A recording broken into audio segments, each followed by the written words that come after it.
Alright everyone, and welcome back to Nocturnal Corner with Bat, and today I'm going to be showing their next epic weapon. This time is going to be the Miller, and the whole reason I chose this one is just because this pack came out, and when I saw it had a Miller, I was just like, yeah, let's go with that. So let's take a look at the perimeters of it. This is going to be another rather large weapon, kinda, and like machine gun category wise it's fairly large. It's going to be more like the Reaper, because it basically is the epic version of the Reaper. However, unlike the Reaper, this one is going to overheat over time. So it actually has a fairly fast overheating as well, and a decently slow cooldown. So it's something to consider when using this weapon. Also, unlike the Reaper, this one doesn't have any ammo requirements, so you have no issue worrying about an ammo box. Still, this weapon feels like accuracy-wise in distance, the Reaper is definitely going to have the cake. This weapon feels like it's way better at lower power scores, especially like lower than 12k. It definitely shines a hell of a lot more, but it's still feasible in those higher brackets. But I would really recommend probably running a Catalina cabin or something that's going to give you a lot of damage, and maybe consider running 3 of them, because I felt like having 3 of these things really made it a much greater force to reckon with at that high power score versus 2, which I do have a build that has 2 in high power score and 1 with 3, and it definitely felt better with the 3. So also another difference that I'm going to demonstrate is right here. This one only has 5 energy drains, so unlike the Reaper, which has 6, you can actually put the 3 like I mentioned. And if you want to just put 2, you can put a lot more modules or defensive pieces or whatever the heck you want that require energy. So that is a plus of the Miller. However, a negative of the Miller, unlike the Reaper, is this one has a lot of recoil. Like a lot of recoil. So if the 3 are on there, you definitely want to be careful, because I had it on a hover, and if I started losing hovers and whatnot, I was definitely flying backwards. But in a way, you might consider that a positive, because now you don't have the epic engine that helps you reload, not reload, but go in reverse, because this thing is definitely going to blast you back away from dogs. So consider that how you want. The perk of this thing, though, is actually quite interesting. I feel like it does give it a lot better damage output with it, if you are accurate, which a lot of the times it's a little difficult, because it does have a slower turn radius versus machine guns, and you really kind of want to pay attention to that, because this perk is going to be kind of like the impulse but times 3. So you want to get 15 successful shots, and if you're accurate, you'll definitely be hitting this, no question about it. And it's basically going to give you like a grenade blast, or like a smaller cannon blast. I can't really describe how big it is, but it's definitely noticeable, and you'll be taking off some parts every time you do it. So you are going to be getting a lot of damage from that. So let's go into looking at our builds. I have 4 today, going in order like I usually do. These 2 are going to be our highest power score, and then these 2 are going to be lower power score. So today we are going to be starting with Leg Day, which is by Gavinator 709. This one's going to have the Catalina with the double Miller, and it's going to be on legs. And if you notice, I had 2 leg builds this time, just because I didn't really show off legs before, but I decided, hey, let's do it this time instead of just Omni wheels. So let's take a look at the range. Oh yeah, I forgot this one has a trombone. The range is actually very good at 50 meters and below, but it's basically any weapon if you think about it. At 100, and you can start seeing that bloom is getting up there, but you can still see fairly accurate. And then it's going to be finally at the 150, which I feel like is going to be right before its major downfall of 200 plus. Like you can see, I pushed it back, so now I'm having a bit of issues actually getting over there. Now we're going to go to the 200. You can see it's still doing decent damage. If you only have 1 of these, like, range is going to probably be a problem. And if it didn't have that that fuel tank right there, it probably would have been a lot longer to kill it. I'm trying to aim for the cabin, so that way I'm not just hitting the thing. But you can see that bloom, the bullets are basically just kind of going everywhere. It's not doing a whole lot of damage. I feel like the Reaper is a little bit better at farther range, but it still has a lot of bloom. So yeah, that's basically what you're going to be looking at. And with the Catalina and the Pegasus, this thing is definitely very maneuverable. It is decently tanky. You just got to make sure they're not getting on your sides, because you know it does kind of take a little bit for your aim to adjust. But this is going to be our first build. Pretty solid, but 2 millers, like I said, it did kind of take me a little bit, just because 2 millers feels a little weak in high power score. Next up is going to be our second legs, but at much lower power score. This one is going to be a bit modified. It's not going to have the clown, and I had to change the generator to the other one, and I noticed it didn't have a point, so taking off that clown just to keep it below that 9K, I was able to fit a rear cooler, which actually affected it pretty good. It actually made it a lot more feasible in that outcome. I don't know. Let me test drive it, damn it.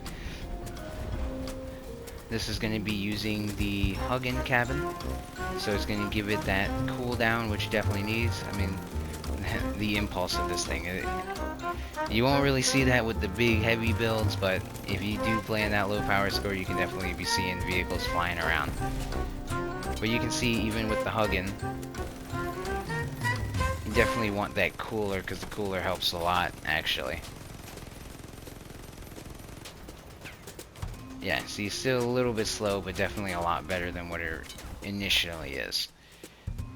Next up is going to be our other low power score build, the Catalina by Nick. I don't believe I said this one's name, so I do apologize. This is by iNastyKicksI, the PvP 8000. This one is going to be the Catalina, okay, listen, Pringles chips, I don't know what the hell that's supposed to say, but you have a very solid build, so I can't be mad at you.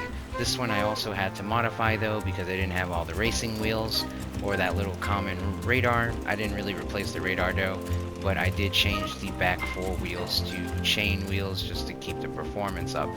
This one is another solid build, especially for its power score. However, you can kind of see the top one does get a little bit blocked, so you can watch out for that. But when you're shooting on your sides and stuff, it is just fine. And it is very drifty, so you can just keep driving around and just being that annoying little asshole that you were destined to be. And definitely at lower power score, where it's doing that much damage, it is definitely noticeable, and you can mess up a dude's day. In high power score though, it's decent to have 2, but it's definitely a hell of a lot better to have 3 in my opinion. Very nice build, Pringles, and it's going to be the only one that can turn invisible, so it's going to be even deadlier at that low power score, because then you can reposition.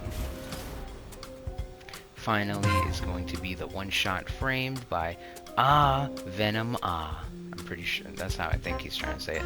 This is going to be the Catalina Hover with 3 millers, and even yeah, you can kind of see it is kind of pushing me back a little bit. It's struggling to get to that 90 miles an hour, KMs, whatever the hell, that British shit. But this is probably going to be, well, it's either going to be this one or the one I just showed that are going to be my 2 favorite, and that's because this one can actually do a decent punch into vehicles. You little son of a sack of doo-doo, I don't want you shooting me while I'm trying to test this. Wait, game. But let me just show you the damage output of 3 millers.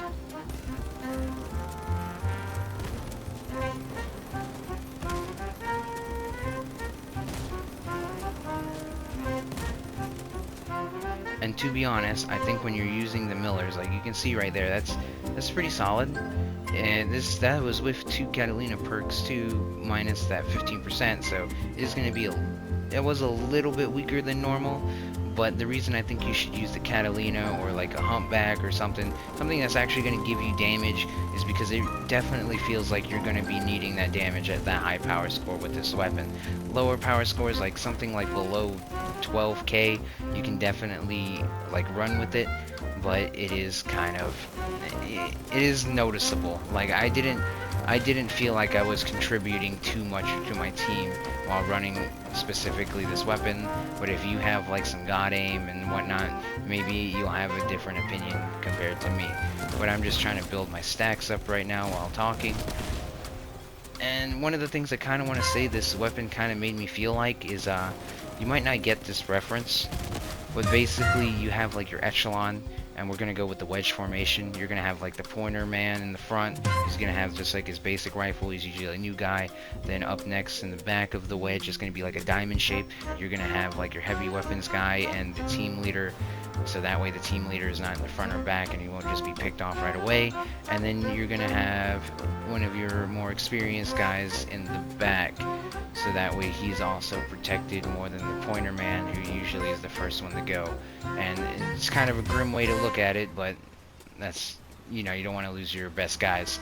But the whole reason that I'm bringing this up, and I'm about to kill these damn bots, is because the weapon feels more like it is meant to be that M240 Bravo type of guy, to where it is volume by it's suppression by volume, where you're just going to be laying down rounds down range and you're trying to keep the enemy's head down. And that's kind of how the Reaper feels as well, where usually you'll see like the bigger builds and whatnot. You won't really see like small cars or anything running the Reaper, and it's basically so they can hold their ground, because if you think about it, how is the Reaper always played? It's always played in the back.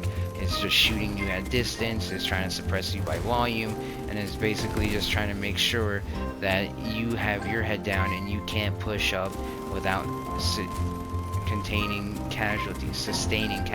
Sorry, I always get tongue-tied. Alright, gotta get my perk back up, because I really don't like killing the bots for whatever reason in my garage. But let's try this out with the perk up.